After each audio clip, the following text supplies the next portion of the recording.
Sohibqiron o'ylari. Zamona rug'mog'i poygada yutib chiqishga otlangan uchqur samanday shiddat bilan olg'a chopardi. Faqat uning samandan farqi bor. Samanni chavandoz boshqaradi. Bu arg'umoqni esa chavandozi egar yegani yo'q. Yaydoqni bir og'zi boshi og'gan tomonga chopadi. Oyog'i tashlagan yerga tushadi. Birovni mindirish u yoqda tursin, yoniga ham yo'latmaydi. Har qanday saman horib toladi. Arg'umoq esa ne asrlar, yillar o'tibdiki, charchash nimaligini bilmaydi. To'xtamasdan yelgan. Uni vaqt deb atardilar. Sohibqiron o'zini ana shunday purqudrat vaqt bilan bahs boylashga qodir deb hisoblar. Uning bilan birga chopishga tirishar, ortda qoldirib ketishni o'ylardi. Chindan ham u vaqtda ozg'irlik qilganday edi.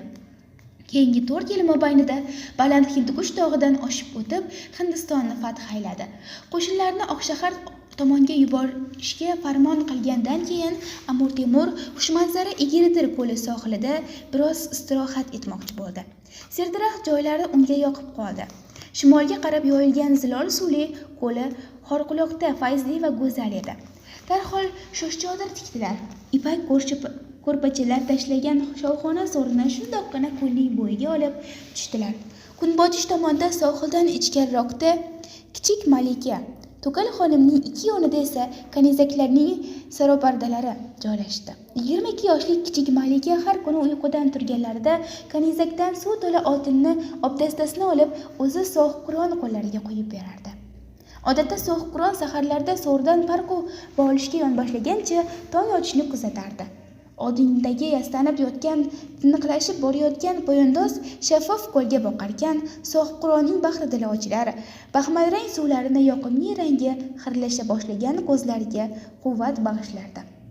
Kunchiqish tomonga qarab cho'zilgan ko'lga chiroyli yoqaday yarashgan, atrofiga gullar ekilgan, uni 3 qadamlik shinam uzun yo'lkada kezish unga rohat bo'lib ko'rinardi. Muhammad chirog'i dodxoh yiroqdan sayru tomosha ixtiyor etgan, Amir Temurning allaqachon saropardadan chiqib 50 qadamlar narida sohildan ohista kezib yurganini ko'rdi. Boshida murassa toj, egnida zarbof to'n, belida oltin kamar yaraqlardi. Sohibqiron og'irligini bir oyog'iga ikkinchi oyog'ini tashlab qadam bosar. Dodxoh nazarida bu odam bir paytlardagi baland bo'yli chorpahil oyoq qo'llari uzun pahlavon kelibat Temurbek emas, yillar zalvorida elkalari biroz chiqqan, sezlar sezilmas cho'kkan. Buni Muhammad chirog'i dodxoh sezadi xolos. Ko'pdan buyon saltanat yukini yelkasiga dadil ortmoqda ekan Katxudo. Mo'ysafidlik shartlarini inkor etishga qodirman. Vaqtni yengib bo'lmasa-da, uni ham tiz cho'ktira olaman deb urinayotgan Amir Temur edi. Muhammad chirog'i dodxohning dili orziqdi. Mana shu ro'barodagi odamning joni chindan ham temirdan ekan. Urush degan baloyi ofatning turgan bitgani besaranjomlik, vayronagarchilik, qirg'in, jang, dodvoy, faryod, suron va g'alayondan iborat. Dodxoh bundan qarasa, sohibqironning 20 yilga yaqin umri shiddatli safarlarda kechibdi. Borgan joylarida to'ron tursa bo'ron bo'ladi. Maqolini taomilga kiritib keldilar. Bundoq jahongirlikni hali olam qo'lini ko'rmagan. Safarda janglarda aslo halovat yo'q. Hamisha jon ruh azobda, ko'ngillar iztirobda, askardan to podshohgacha barchasidan it yotish, mirza turish holati yuz beradi. Sohibqiron bu qiyinchiliklarga, mashaqqatlarga chidaydi. Yo'q, ana shu mashaqqatlar uchungina tug'ilganday. Biron yerda yozg'arib noliganini eshitmaysiz. Urushning beti qursin deydi. Faqat urushning oldini olaman degani sari urush chiqib kelaverganiga, uni tugata olmaganiga yoqa tutib qoladi. Dodxoh sohibqironning nima maqsadda chorlaganlari vajini o'zicha tusmollashga urinardi. Amir sohibqiron Rum taqdiri haqida so'zlashmoqchilar nazarimda. Katta-kichik qariyalarni olish demasa, Rumda janglar deyarli to'xtadi. Agar shu haqida so'z ochilsa, uning ajoyib taklifi bor. Sohibqiron yo'lkadan burilgan dodxohni ko'rib ortiga qaradi. So'riga borib o'ltirdilar. Rum qaysari betob bo'lib tur, dedi Amir Temur. Afsus, hili darmonsiz emish. Darhol tabiblar yubortirdim. Yaxshi taomlar, dori-darmonlar buyurtirdim. Iztiroblar uni tinch qo'ymasdir. Amir sohibqiron. Mamat undan xabar olib turibsenmi? Hamisha xabarman, Amir sohibqiron. Ne dard ilg'ashgan ekan. Tabiblar ne deydir? zayiqi nafas va xunok marazi bilan og'rib tur. Zo'riqish kuchli, nafasi qisar emish. Amir Temur o'ylanib qoldi. Keyin Xudo shifosini bersin dedi. Yildirim Boyazid butun Rum boyliklarini jumuljam etmish edi. Qoramon shahzodasi Amir Muhammad esa 12 yil bo'rsada zindon azobini tortib tur. Ozod etib qahramonni o'ziga inom qildim. Sulaymon Jalabiyga Eldirinani topshirdim. Qandoq bo'larkin? O'zimizda chaqmoqdek shahzodalar ko'p. Sohibqiron Dodxohga qarab jilmaydi. Mulk yetmay qoladir degan tashvishlarda senda, Mamat. Mulk? Muhammad Chirog'i Dodxoh tilidagini aytib yuboray dedi-yu, hali fursat yetmaganini bilib deyildi. Boshqa hech narsa demadi.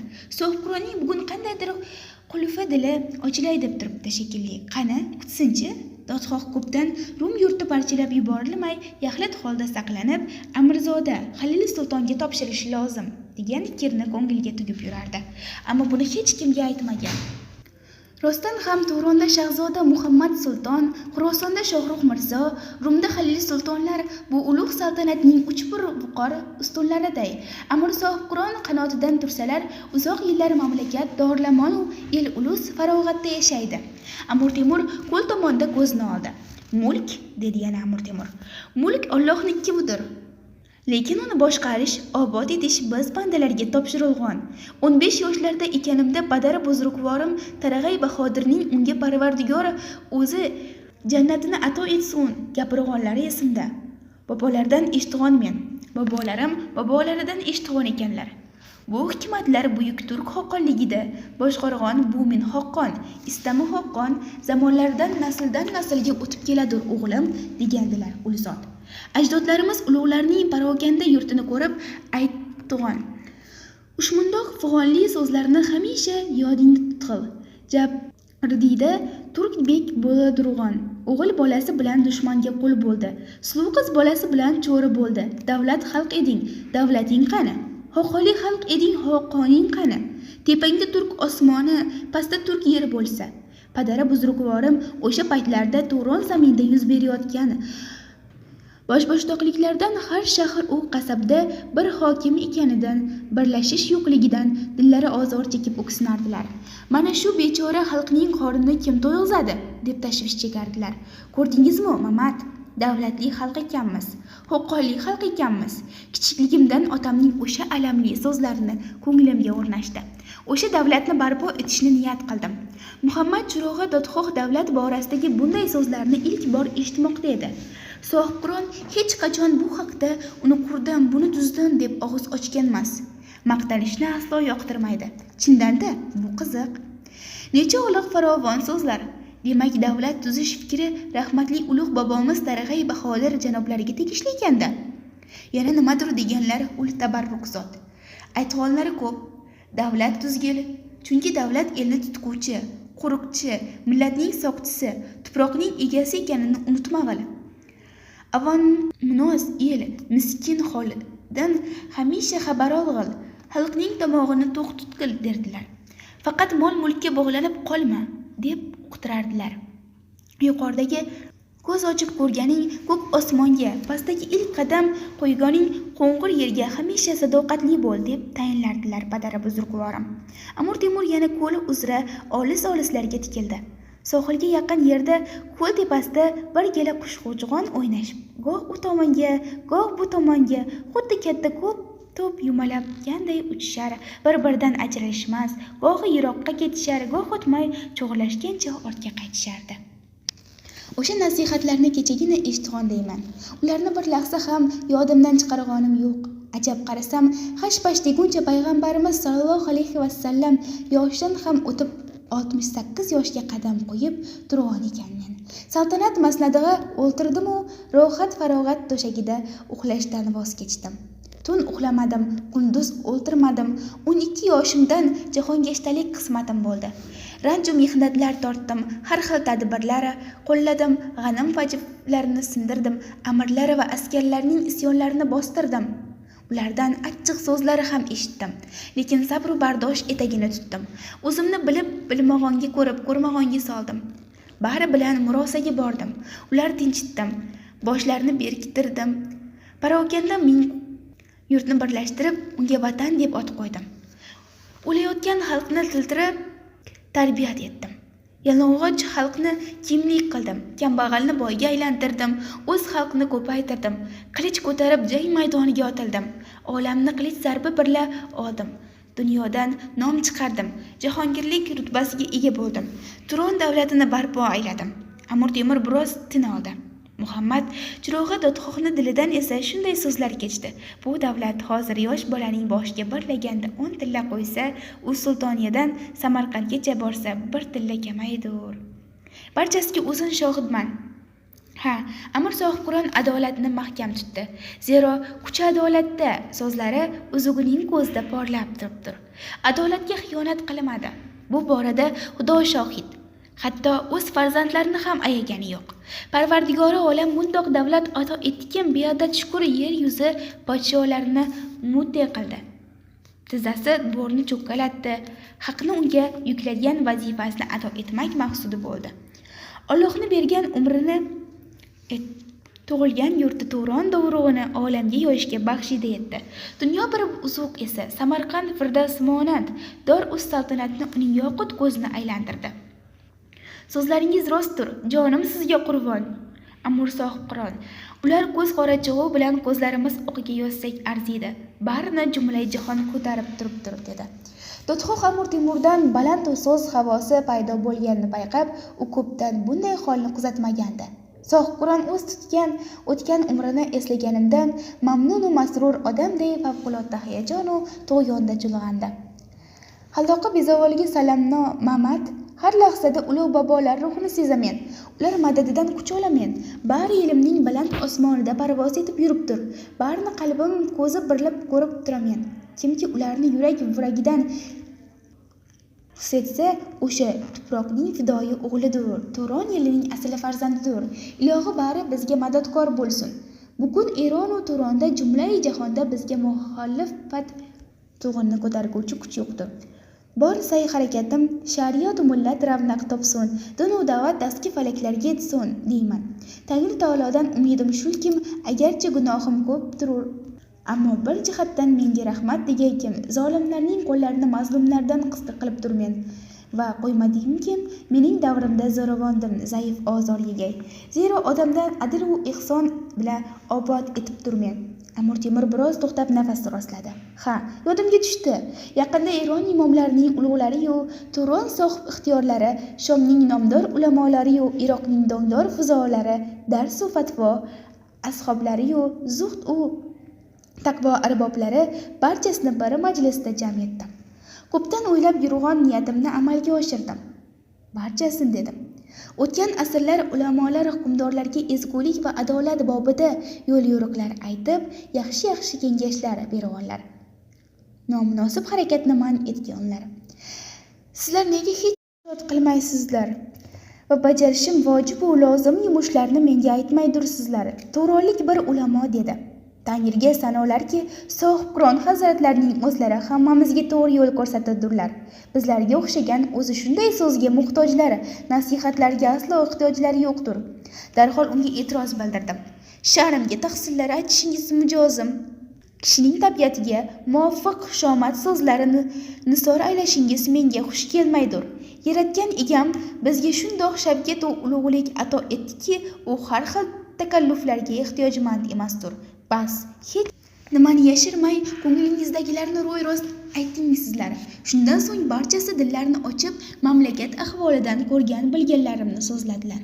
Ofarin Amir Sohibqiron, so'ng buyurdim. Bir guruh diyonatli va nomdor ulamolardan tanlab, ularning har birini devoni a'lo tarafidan mamlakatning turli puchmoqlariga nomzod qilsinlar, toki ular tayin etilgan tomonga sho'ng'ib, jo'nab saltanat ishlarining tagiga yetsinlar. Dorug'a va devondim nimaiki voqea bo'libdir, menga sharh etsinlar. Agar bironta mazlum kasga zulm etsa yoki biron ojiz va nochorga zo'ravonlik etilgan ersa, zarar va ziyon tikonini mazlumlar oyog'idan chiqarsinlar. Ko'zdan yoshini ohsga qo'ymasinlar. To shu vaqtgacha jahongirchilik sarhadlardan zo'r sa'y-harakat ko'rgizlik endi podshohona niyat etganidan tutarmiz. Himmat o'ldirkim, haloyiq ulus ratofiyat va farog'atda kun kechirg'ay, olam obodon va ma'mur bo'lg'ay. Ofarin amir sohib Qur'on, ma'qulladi dodxoh. Ofarin, qutlug' niyatlarga yetsunlar ilohiy. Parvardigor sohib Qur'on ko'ngliga favqulodda ilhom nurlari yog'dirgan edi. Muhammad chirog'i dodxoh hayratga tushgancha tinglashda davom etdi. Shukrkim Alloh taolo menga farzandlar ato qildi. Temuriylar sulolasi halqasida har biri o'z maqomiga egadir. Barchasiga yurt ulashmak bizning vazifamiz, bo'ynimizda turgan hazalvarli yukdir. Mamad, arjumand farzandimizning shahzoda Muhammad Sulton saltanat valiahdidir. Suyukli jigargo'shamiz Shohrux Mirzo Xurosonda, nabiram Pir Muhammad ibn Jahongir Balxu Qandahorda qaror topdilar. Shiroz va Isfaxonlar Pir Muhammad ibn Umar Shayx, Rustam ibn Umar Shayxlar tasarrufidadir. Ardoqli nabiramiz Halil Sultonga Barda, yanchi davomi Arman zamin, Kurdistonni ularga qo'shib Trabzonni topshirmak niyatidiramiz. Oh, kech qolibmen, o'yladi ichida dodxoh. Avvalroq aytishim lozim edi. Kalovlanib yurdim, taklifimni o'zi fursatida ayta olmadim. Xudo podsho egam deganlar. Hali ham kech emas. O'z taklifini aytish niyatida qat'iyat bilan so'zga og'iz ochmoqqa cho'g'langandi. Sohib Qur'on so'rab qoldi. Bilasenmi, nelar o'yladim? Ikki nabiram bor. Ulug'bek Mirzo va Ibrohim Sulton. Ikkisi ham 9 yoshda, tilla bolalarda. Umidim katta. Allohning o'zi asrasin. Ular ham o'sib ulg'ayib voyaga yetadilar. Chetda qolmasinlar. Bas, Ulug'bek Mirzoga Toshkent, Sayram, Ashpara va Jidda viloyatini Tog'toy sarhadigacha, Ibrohim Sultonga Andijon, Aksxat, Taroz, Qo'shg'ar va Xotanni farmon bilan mulk qilib berg'aymiz. Ko'nglimga tugib qo'ydim. Yana bir gapni aytay. Samarqandga qaytgach ko'zimni tirgaydi, ko'ngilda 5 ta nabiramning to'ylarini o'tkazishni o'ylab qo'yganmen. Saltanatning barcha puchmoqlaridan, mamlakatlardan mehmonlar chorlag'aymiz. Muhammad chirog'i dodxoh allanechuk bo'ldi. Unga titrabroq aytilgan ko'zimning tirigida so'zlari g'alati ta'sir qildi. Dodxoh sohib Qur'ondan avvallari bunday kalomlarni hech eshitmagan. Bu nima degani? Amir sohib Qur'on undan bermasunlar, demasunlar hazrat. Xudoning bandasidirmiz, Mamad. Hali ish ko'p, aytdim qo'ydim-da. Gapim qayerga keluvdi deganday dodxohga qaradi-da davom etdi. Ha, Abu Bakr Mirzo ibn Mirinshohni esa Bag'dod imoratiga yuboraymiz. Mamad, Haq taolo bizni aziz deb rubiy maskun mamlakatlarini tizg'inni qo'limizga tutqazdi. Endi istaymenki jahon ahli g'azab va qahrimiz asoratlaridan aziyat chekkanlariday saxovat va marhamatlarimizdan ham bahramand bo'lib rohatlansinlar. Sultonlar Xudo soyasidadir. Shu sababdan ular goho qahr va azab otashi olovida g'animlar vujudni qashagani yondiradilar, kulga aylantiradilar. Goho marhamat va ihson maqomida turib fuqaro ko'ngli shabistonini lutfu karam chorog'i bilan nurafshon etadilar. Mana, o'zing shohidsen. Bag'dod ahli zafarqarin askarlarimizning muxolifalik, dushmanlik oqibatida islom shaharlarimizning onasi, ilm va fan u yerdan jahonga yoyilgan. Mazhablar ham o'sha yerda dong taratgan. Ardoqli nabiram Abu Bakr Mirzoga buyurdimki, Amir Qora Yusufni daf etganidan so'ng Bag'dod imoratiga mashg'ul bo'lg'ay. Jahd ila botroq obodon etg'ay. Qahrimiz tufayli xarobaga aylangan ul zaminni insof va adolat himosiga qo'numgoh qilmak lozim. Viloyat buzruk holga tushmasin. U joy vayronalardan obodlik holiga qaytarsin. Toki jahon ahli qattiqqo'lligi va g'azab intiqomimizni qaysi darajada ezgu ishlarimiz va ihsonimiz qaysi maqomda ekanini ko'rib qo'ysinlar. Zero Turon mamlakatida mashhur mavzelarni imorat qildik. Bas, endi Eron, Iroq, Shom va Ozarbayjonlarda ham bizday baqoti xayr binolar, podshohona asarlar, xisravona yodgorliklar boqiy qolsin. Ofarin hazratim. Oyga jimjitlik cho'kdi. Kel tepasiga endi qaydandir targ'in birgala qush paydo bo'lgan, lekin to'pga qo'shilmas, o'zlaricha gurillashib parvoz qilishar, chug'ur-chug'urlari baralla eshitilib turardi. Birdan hamma shimol yoqqa uchib ketdi. Hila xayalagan qushlar birozdan keyin qaytib yana jimib qolgan osmon qatini to'ldirdi. Sohib Qur'onning ko'ngli yorishdi. Mamad, inshaalloh dorlamonliq zamonlarni yetishmakda. Allohga shukr, davom etdi Amir Temur qushlardan ko'z uzib. Xitoy safaridan qaytgach taxtni valiahd shahzodaga topshirsam, o'zim chinday oyoqni uzatib, tohat va farog'atda umr kechirsam deyman. Xohlagan vaqtimda Toshkentga borsam, xohlagan vaqtimda kechga otlansam, Buxoroga, Termizga, Andijonga, Xorazmga yo'l tutsam. Men esa ham bir odamday do'st va yoronlar bilan ulfatchilik qilsam, Sirdaryoning bo'ylarida yalangoyoq kezsam, yurtimda emin-erkin yursam, yotsam, uxlasam, ko'nglimda o'zlariga xuddi shuni tilar edi. Oh, dilimdagini so'zladilar. Ilohi baraka topsinlar, Amir sohib Qur'on, jilmaydi Dodxoh. Axir ulug' yoshga yetmakdalar. Bibuxonim janob oliylari ham shunday orzudalar hazratim. Endi orom olib ulug' saltanat, rohat, farog'atni ko'rsinlar. O'zi emgaklarini mevalardan tutsinlar. To'kaygacha o't yortirib, tog' oshib, cho'l kezib, mashaqqatlar girdobiga o'zlarini otib yuradurlar. Jonlari nechta, yurt tashvishlari esa zaki, dono, chaqmoq tabiat, shahzoda o'g'limiz Muhammad Sultonning qudrati yelkalariga o'tsinlar dedilar. Shundoq fikrlarga boramen u o'ylanib qolamen. Payt kelib bizlar boqiy dunyoga rihlat qilgan ahvol ne kechgusi. Odatda har bir saltanat tabiatida parchalanishga ichki moyillik bo'ladir. Sal himo berilsa ko'rishdan qaladay mustahkam tuyulgan har qanday saltanat ham bir pasda chok-chokidan so'kilib, parokandalikka yuz tutmog'i oson. Xudo saqlasin. Tunlari uxlamay, kunduz o'ltiramay bo etxon davlatim taqdiri qandoq kechadir deb o'ylab chiqarmen. Farzandlar shunchalar zahmat chekib, uqubatlar tortib tiklagan ulug' saltanatning bobosining qadriga yetarmi? Ekanlar yo'qmi? Yoki taxt talashishlari, o'zaro nizolari botqog'iga botib, or nomusni unutib, jahonga afsona bo'ladilarmi? Mana, Urusxon va To'xtamishxon bir-biri bilan savash qurdilar. O'rtada oltin o'rda davlatga zavolga yetdi-ku. Eronda muzaffariylar ham shundoq batarat topdi. Haligina ko'tarinki bir kayfiyatda o'ltirgan sohib Qur'on Dodxohga qandaydir xomush tortib qolganday tuyuldi. Samarqandga qaytgach, qurultoy o'tkazurmen. Unda barcha yurt olg'on farzandlarimga shundoq demakni o'ylab qo'ydim. Har bir ittifoq ila o'z ishingizga mashg'ul bo'lg'aysiz. Rayo fuqaroyu miskin holatini g'ofil qilmag'aysiz va qilichning sopini mahkam tutg'aysiz. Ki olam buzilmag'ay va musulmonlarga zahmat yetmag'ay. Umidim, ulkim, necha yillik so'y mehnatim zoya ketmag'ay. Aytsunlar Amir sohib Qur'on, aytsunlar. Xapriqdi Muhammad chirog'i Dodxoh. Muloqotning bunday tantanavor boshlanib, mayus ohangda chulg'onib borayotganidan hayratda. Say mehnatlarni aslo zoya ketmagay. Oho, qanday aqlli farzandlaringiz bor.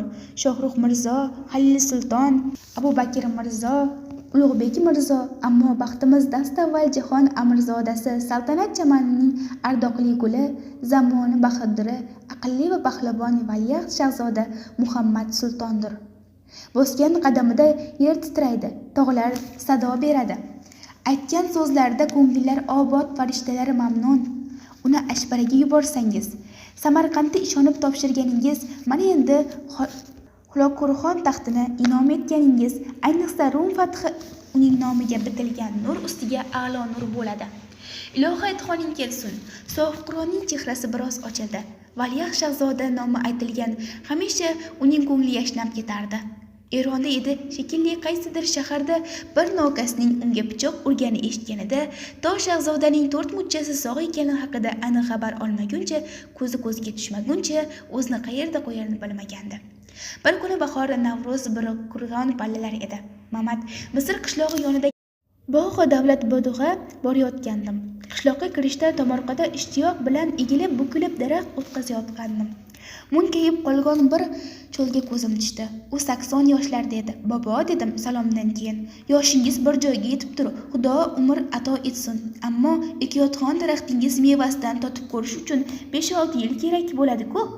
Nomid shayton. Cho'l qaddini rostlashga urindi va manglayiga terni artdi. Uning mevasi nasib etadi o'g'lim, Xudo xohlasa. Shunday degach cho'l ishida davom etdi. Men o'z yo'limga ketdim. Nariroq borganda Mamat o'z-o'zimdan to'xtadim. Bir kunlik umr qoldimi yo'qmi, u yog'ini surishtirmay ertangi kunga umid bog'lab shijoat bilan nihol o'tkazayotgan munkaygan cho'lga havasim keldi. Ha, mening xalqim shundoq. Hech qachon uning qaddi bukilmaydir, ko'ngli cho'kmaydir. Turon elining dunyoda umidi bor. Men ana shu elning o'g'limen. Bilasanmi? Bag'oyat mutassir bo'ldim. Dinor to'la hamyonni unga shartta berib yubordim. Birdan chol meni chaqirib qoldi. Qaytdim.